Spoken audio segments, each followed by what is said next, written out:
Il semblerait bien que les ruines en L, préconisées par Games Workshop et par le WTC, deviennent peu à peu la norme pour jouer à Warhammer 40 000, et j'ai envie de vous en parler. Salut les roommates, mon Blas et Félix, vous êtes dans la Wargame Room. On se retrouve aujourd'hui pour une nouvelle vidéo un petit peu philosophique encore sur le pourquoi du comment ces décors en L que l'on voit partout deviennent peu à peu la norme de toutes nos parties de Warhammer 40 000, ou du moins pour la plupart. Pour poser le contexte, Games Workshop a proposé des formats de table avec des formats de décors, on va dire, normés, que le WTC et les normes de tournoi ont repris derrière, améliorés, modifiés, de manière à ce que le jeu soit entièrement cadré. Ces normes de décors ont pour but d'équilibrer le jeu, de fixer un cadre et de ne pas trop s'éparpiller sur 18 tonnes de règles de décors différents sur la table, puisque principalement, aujourd'hui, les tables sont constituées de ruines en forme de L, de plus ou moins grande taille, et parfois de containers. Donc on a totalement oublié tout ce qui était cratères, forêts ou encore les décors pleins comme les bunkers, etc. Les choses qui sont difficilement franchissables pour les figurines, voire pas franchissables du tout. Et c'est à force de faire des parties et d'essayer des formats différents que vous n'avez pas vu sur la chaîne que je me suis rendu compte que ces normes-là, elles sont pas là pour rien, elles sont pas là pour casser le jeu, elles sont simplement là pour le cadrer, et on en a, je pense, vraiment besoin. Et la méta du jeu tourne autour de ces formats de table, et c'est vraiment important de le prendre en compte, parce que on n'est pas là uniquement pour péter l'immersion du jeu en mettant tous les mêmes décors sur la table.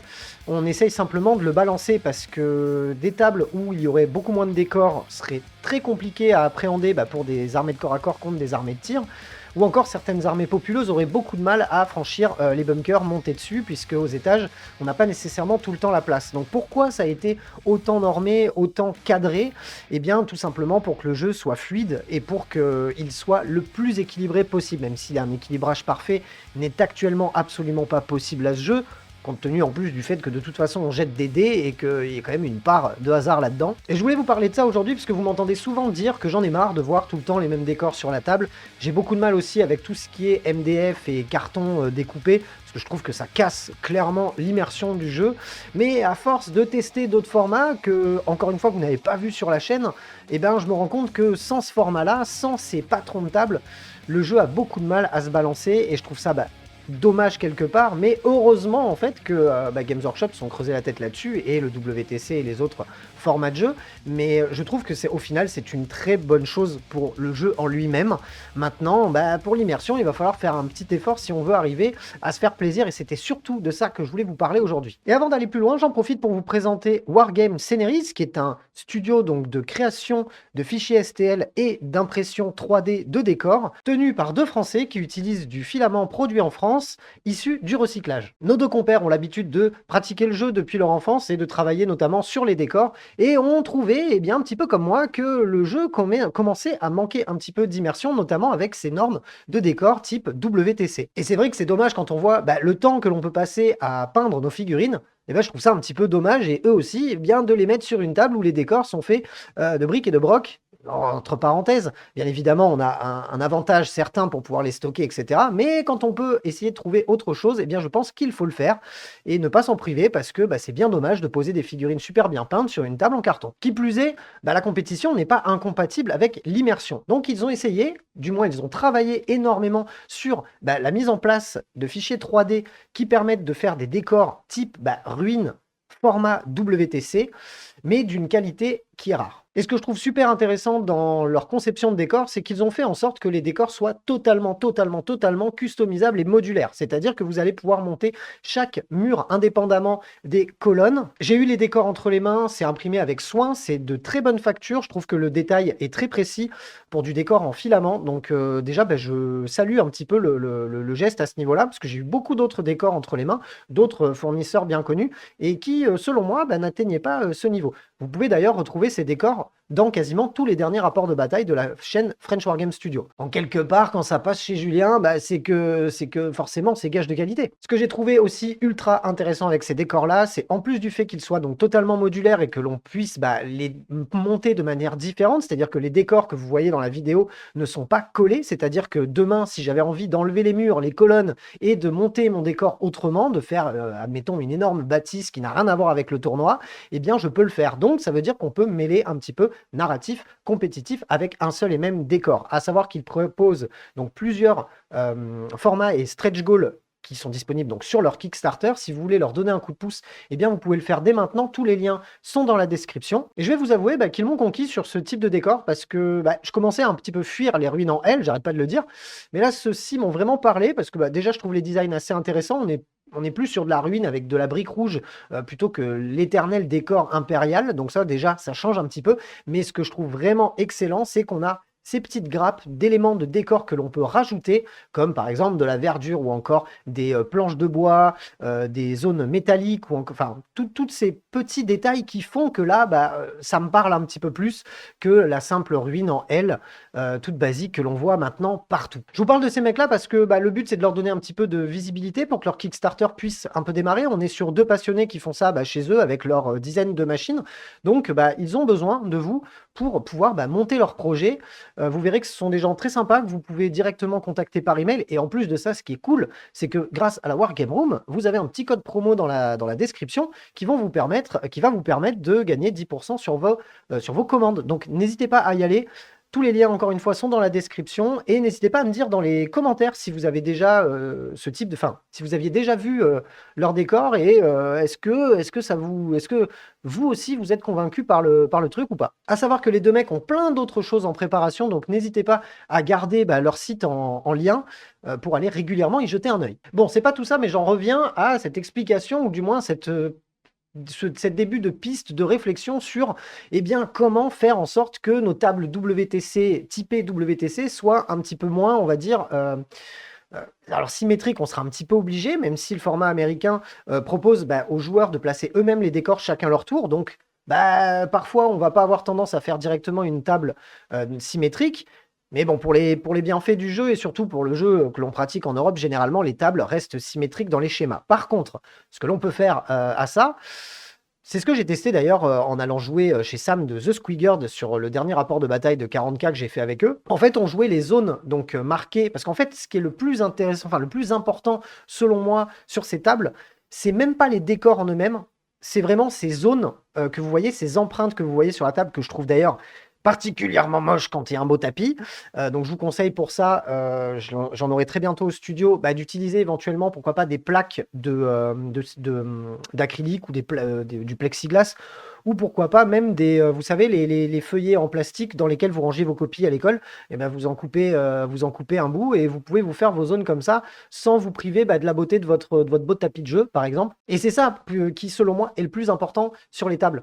En fait, après, les ruines, en soi, il suffit juste de voir avec votre adversaire et de vous accorder sur le fait que celle-ci fait plus de hauteur, celle-ci est ouverte, celle-ci est fermée. Parce que, pour ceux qui ne le savent pas, les décors fermés, donc lorsqu'on est derrière, on est non visible. Les décors ouverts, lorsqu'on est derrière, on est non visible aussi. Mais lorsqu'on est dedans et que c'est ouvert, on est visible et on a le droit de tirer nous aussi. Donc c'est important de pouvoir définir ça avec votre adversaire. Mais vous n'êtes pas obligé clairement de mettre des ruines à ces endroits-là. Nous, ce qu'on a fait chez Sam, avec le copain, on a mis d'autres types de ruines. On a mis des vaisseaux écrasés, ce genre de choses. Et tant que ça délimite la zone et qu'à partir d'un moment, on explique que c'est comme une ruine et qu'en gros, l'infanterie peut passer à travers, hormis s'il y a vraiment un gros problème au niveau du corps à corps pile à cet endroit-là, mais en cas, à la limite, le décor, vous l'enlevez, c'est un décor, ça peut être aussi décoratif. N'hésitez pas à le faire, ne vous privez pas de cette immersion possible en utilisant d'autres décors, juste parce qu'il faut avoir absolument les décors en ruine en forme de L, de telle forme. Et j'ai régulièrement testé la chose et je trouve que c'est intéressant. Alors moi, effectivement, je suis pas tourné vers le compétitif, mais mes potes qui eux le sont, n'ont pas été vraiment dérangés par le fait d'avoir des décors un petit peu différents sur la table. Justement, ça leur change un petit peu de d'habitude. Alors à moins que vous vous entraîniez pour le WTC ou pour le championnat du monde de trucs, on s'en tape. Vous pouvez jouer ce que vous voulez et franchement, boudez pas votre plaisir. Faut pas se forcer parce que je pense qu'après, moi, au bout d'un moment, je vous l'avoue, ces derniers temps, j'ai eu une petite lassitude au niveau des games de Warhammer 40 000. C'est d'ailleurs pour ça que vous avez beaucoup moins vu de rapports de bataille sur la chaîne. C'est parce que je trouve que ça tourne en rond et le fait d'avoir un petit peu essayé ça m'a redonné un petit peu envie de jouer. J'ai pu lancer mon imprimante 3D à fond sur du décor pas type WTC et on va quand même s'éclater, vous le verrez, et ça va être sympa. Autre piste de réflexion, parce qu'on n'est pas obligé non plus de jouer normé, on peut très bien aussi créer sa propre méta. Je m'explique. En fait, l'autre jour, on a fait un rapport de bataille qui n'a du coup pas été filmé et qui ne verra pas le jour, où j'ai joué Necron contre Space Marines. Et en fait, on avait mis une énorme forteresse sur la table. C'était magnifique, c'était super beau. Et on s'était dit, tiens, les bunkers qui sont un peu en hauteur vont faire office d'objectifs. Et le souci, bah, c'est que quand on s'est rendu compte que pour être sur le bunker, il faut pouvoir y monter, qu'en fait, une fois qu'on a une dizaine de figurines dessus, on ne peut pas en faire monter d'autres et que c'est compliqué pour faire du corps à corps, on s'est dit, oula, là, il y a un problème. Les bunkers, en plus, sont des décors pleins, donc les figurines ne passent pas à travers. Donc là, on s'est dit, bon, là, il y a un problème. Et d'ailleurs, la partie a été, dans un sens, ça a été assez compliqué. Mais ça m'a mis la puce à l'oreille sur le fait que, en fait, ça développerait peut-être une autre méta. Par exemple, quand j'ai vu ça, les décors bah, qu'on est obligé de contourner, et bah là d'un coup, les motos, les figurines montées, qu'on dit ah ça traverse pas les ruines, c'est nul. Bah, dans un archétype, enfin dans un univers comme celui-ci, lorsque vous jouez ces types de décors, et bah, vous pouvez les contourner avec les motos parce qu'en plus ce sont des véhicules qui ont, enfin des figurines qui ont beaucoup de mouvements. Et en fait, ça vous permettrait de développer une autre méta. Alors forcément, ça n'est pas la norme, c'est pas les trucs que vous voyez dans les vidéos, c'est pas les trucs que vous voyez dans les tournois. Mais si vous jouez principalement avec vos potes le dimanche pour vous éclater, bah, vous embrouillez pas à prendre un set de décors typé WTC. Jouez les décors que vous avez envie de jouer. Et en fait, vous allez développer votre propre méta. Et ça, c'est trop cool. Bah, en fait, quand j'ai vu ça, j'ai fait ouah, mais du coup, j'ai envie de jouer ça. Et j'ai envie de jouer tel truc. Des trucs que j'aurais très certainement jamais joué sur des tables typées WTC. Donc ça, c'est super intéressant. Je pense que c'est bien que le format compétitif, quelque part, devienne la norme parce que, eh bien, on bosse plus sur la stratégie, on va un peu plus intellectualiser le jeu, mais en fait, vous pouvez le faire aussi dans d'autres domaines. D'ailleurs, vous n'êtes pas obligé de le jouer dans tel type de méta. Vous vous casserez quand même la tête à jouer d'autres décors et à créer votre propre méta avec des motos, avec des dreadnoughts, avec des choses qui se déplacent peut-être un peu plus vite que de l'infanterie et qui n'ont pas besoin, eux, de traverser les décors, puisque de toute façon, il faut les contourner dans ce cas-là. Donc voilà, ça c'était ma piste de réflexion par rapport donc, aux décors sur les tables et de développer, voilà, pourquoi pas, sa propre méta avec ses collègues. Et je pense que ça, c'est ultra sain, surtout quand on joue tout le temps avec les mêmes personnes, bah, ce qui est le cas de beaucoup de personnes dans les assos et ce genre de choses. Donc, n'hésitez pas à le tester. Moi, franchement, ça m'a ouvert les yeux sur plein de choses et ça m'a vraiment redonné envie de tester des trucs, parce que comme je vous l'ai dit, bah, la passion est toujours là, bien évidemment. Mais je vous avoue que ces derniers temps, les parties de Warhammer 40 000 m'amusaient un petit peu moins. Et là, maintenant, ça revient petit à petit. Et dernière piste de réflexion, bon, ça me vient de la V8. J'avais adoré le Maelstrom of War. Je ne sais pas si vous vous souvenez, c'était vers la fin où ça avait été développé comme ça, c'est-à-dire qu'on avait un paquet de cartes d'objectifs secondaires et on devait en sélectionner certaines et se faire un deck, on va dire, de cartes. Donc on gardait un côté aléatoire quand on allait piocher les cartes, mais on pouvait un petit peu orienter son deck vers ce qu'on avait envie de faire, du kill, de la prise de position, de l'action, etc. Et ça, c'est quelque chose qui actuellement me manque un peu. Alors, je trouve que le paquet de cartes d'objectifs secondaires proposé par Games Workshop est top. D'ailleurs, je le joue jamais en fixe, on les joue toujours en aléatoire. Par contre, là, ça y est, je commence un petit peu à tourner en rond sur ces missions-là.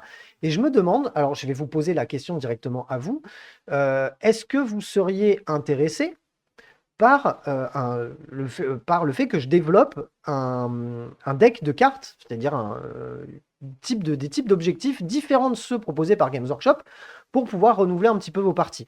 J'aimerais vraiment savoir si ça vous intéresse parce que bon, il y a un peu de boulot derrière. Très certainement que je le ferai et que je le montrerai dans un rapport de bataille pour pouvoir vous le présenter. Mais j'aimerais vraiment que vous me donniez votre avis là-dessus. Moi, c'est quelque chose qui me manque et j'aimerais beaucoup faire voilà, faire des scénarios un petit peu plus custom, même si on reste quand même dans quelque chose de, on va dire, compétitif, c'est-à-dire en posant un cadre, en normant un petit peu les choses, mais avec des choses un petit peu différentes, parce que c'est vrai que là, ça fait un moment que je tourne un petit peu en rond sur ces cartes, et je me demande d'ailleurs ce que Games Workshop va proposer avec les chapters, etc. Je ne sais pas s'ils sont encore dans cet état d'esprit-là, j'ai pas l'impression qu'on va avoir d'objectifs de faction, et je trouve que c'est une très bonne chose. Par contre, je vous avoue un nouveau petit paquet de cartes avec d'autres objectifs secondaires, bah, ça serait pas de refus. Je sais pas ce que vous en pensez, n'hésitez pas à me le dire dans les commentaires. En tout cas, ne vous inquiétez pas, les rapports de bataille vont reprendre sur la chaîne. J'avais besoin de retrouver un petit peu ma patte pour pouvoir vous proposer quelque chose d'un peu original à chaque fois. J'ai pas envie de vous livrer des rapports de bataille en mode usine, parce que même moi, j'ai de plus en plus de mal à en regarder parce selon moi, il y en a un petit peu trop. Bon, vous me direz, il y en a jamais trop quand on est en train de peindre. On a de la vidéo et ça fait plaisir. Mais je vous avoue que bah, je trouve que ça perd un peu son charme et j'ai tendance à me dire que Je vais préférer en faire un petit peu moins souvent, mais peut-être plus qualitatif que ce que j'ai fait à des moments, parce qu'il fallait vite tourner un rapport de bataille pour vite en sortir un, vite tester un nouveau codex et du coup faire plein d'erreurs. Là, j'ai tendance à plus vouloir vraiment prendre mon temps pour vous proposer à chaque fois quelque chose de vraiment qualitatif. Notamment, vous avez pu voir un rapport de bataille où on avait fait les sauces piquantes. Là, le prochain, vous verrez, il y a encore autre chose d'un petit peu différent. Et je vais essayer comme ça d'enrichir les vidéos du studio en vous proposant à chaque fois pas un événement, mais je veux dire qu'à chaque fois que vous voyez un rapport de bataille de la Wargame Room, vous disiez ouais, on va rigoler. Voilà, il va y avoir un truc, ça va être cool. Donc j'espère en tout cas que l'attente n'était pas trop, pas trop importante parce que je vois quand même pas mal de commentaires qui commencent à remonter par rapport à ça. Donc ne vous inquiétez pas, les rapports de bataille reprennent très bientôt. À savoir aussi que vous ne m'avez pas vu sur Twitch depuis quelques semaines maintenant, puisque pareil, je suis en train de faire une refonte totale de l'émission sur Twitch parce que je trouvais qu'elle partait un peu dans tous les sens et vous raconter ma vie tous les lundis pendant 2 heures, je trouvais que ça commençait à devenir un petit peu redondant. Donc je me suis dit que j'allais faire quelque chose de beaucoup plus, beaucoup plus cadré. Et donc je suis en train de travailler là-dessus avec un sommaire précis à chaque fois, des rubriques, donc des petites animations, des choses qui feront que ça soit beaucoup plus carré, avec bien évidemment de la libre antenne pour qu'on puisse discuter de tout et de rien ensemble. C'est le but quand même de Twitch, surtout dans la Wargame Room. Mais voilà, j'avais envie de rebosser un petit peu le format. Je voulais le commencer, donc pour ceux qui ne le savent pas maintenant, les lives auront lieu le jeudi, tous les jeudis. Mais je ne vais pas le commencer la semaine prochaine pour la simple et bonne raison que la semaine prochaine, c'est le premier live, la première émission proposée par My Hobby Place, que je vous conseille d'aller voir d'ailleurs sur Twitch, en compagnie, il me semble, de Iggy, donc de Iggy TV, et de Vincent de Planet Wargame. Donc je ne le commencerai pas l'émission jeudi prochain. La mienne aura lieu donc le jeudi suivant, et à partir de là, on sera là tous les jeudis, et j'espère vraiment que ce format d'émission vous plaira. N'hésitez pas direct à aller follow la chaîne Twitch. On est bientôt de retour.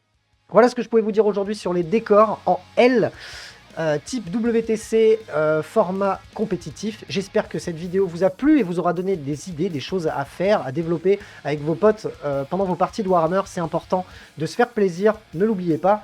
On se retrouve très bientôt pour plein d'autres vidéos. D'ici là, prenez soin de vous. Salut les roommates.